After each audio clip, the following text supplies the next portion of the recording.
What's up, everybody? It's Ryan, and a lot of people have been asking me what I think of the new PlayStation 4, and so I thought I'd just make a quick video and let you guys know what I think. So the first thing that I tell people about when they ask me how I like the PS4 is something I actually didn't notice until I went back and played on the PS3, and that is that the new cross-media bar is super fast on the PlayStation 4. I mean, when you quit a game, it pops up like that. It's no delay at all. And same goes if you want to pause a game and message a friend.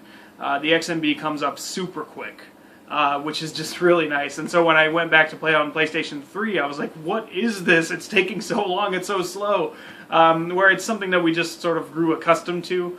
But once you try the PlayStation 4 and see how quick it is, you'll think the same thing when you go back to PS3. It's just super slow and annoying.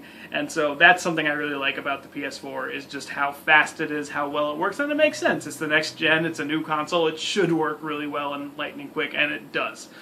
So that's a good thing. Another thing I wanted to comment on is, yes, the friends limit is up to 2,000 now. And on the PlayStation 4, there are two ways to display your friends. One is only who's online, and then the other one is everyone. And it's not in order of who's online, it's just everyone in alphabetical order.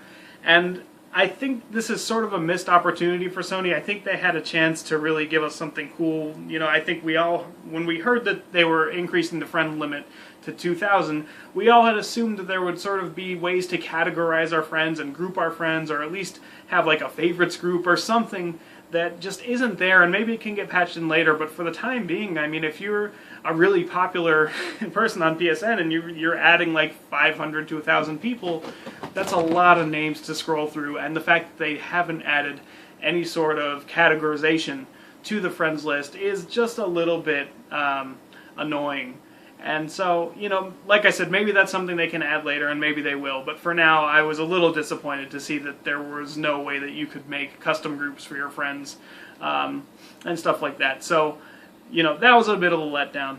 But other than that, I mean, the games play great. I haven't played all the free-to-play stuff. I have tried Resogun, really fun, simple game, Resogun. But it looks great anyway, and it's, you know, it's free-to-play, so it's nice. And then Blacklight Retribution is just a pretty standard first-person shooter. I didn't like it that much. Maybe if I party up with some friends on it, I'd enjoy it more. We'll see in the future. And then, of course, I've been playing Assassin's Creed 4 and Killzone Shadowfall, which I do plan to do more live streaming on those in the future. So, you know, check Facebook to see when I'm live streaming, and tune in, because it's really fun.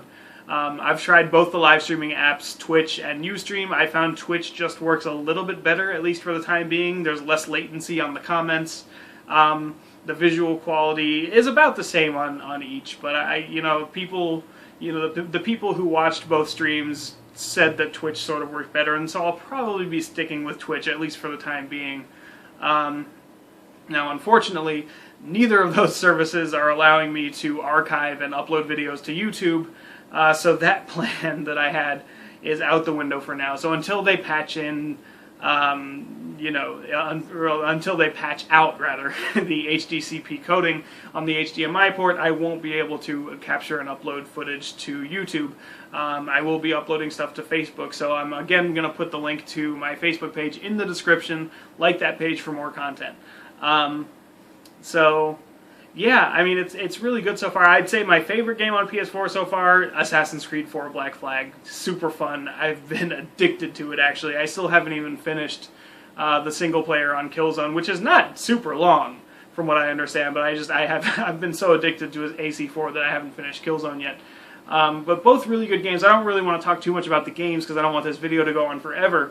But I will say, at least Killzone Shadowfall has found some really cool ways to implement the new DualShock 4 features into the game, one of which is this speaker. So if you pick up an audio log in Killzone Shadowfall, it's one of the collectibles. Crazy ass cat just ran by my feet. You probably didn't see it. Super distracting, though. Anyway, Killzone Shadowfall has been using the speaker and the controller, if you pick up an audio log, it actually plays on the controller instead of from the TV, so it's like you actually picked it up. It just adds a little bit to the immersion, which is really cool. And then the other thing it utilizes is this light bar, which when you're completely healthy, it glows green. If you're hurt, it's yellow, and then if you're almost dead, it's red. And so, you know, I've used this as feedback a few times, and if it's red, I'm like, oh crap, I need to take cover and heal. So that's a really cool feature. And I'm looking forward to seeing how more games are going to be using the DualShock 4 in the future, because there are a lot of applications for this kind of stuff. And so it's exciting to see sort of what's going to be happening with it in the future. What else did I want to comment on?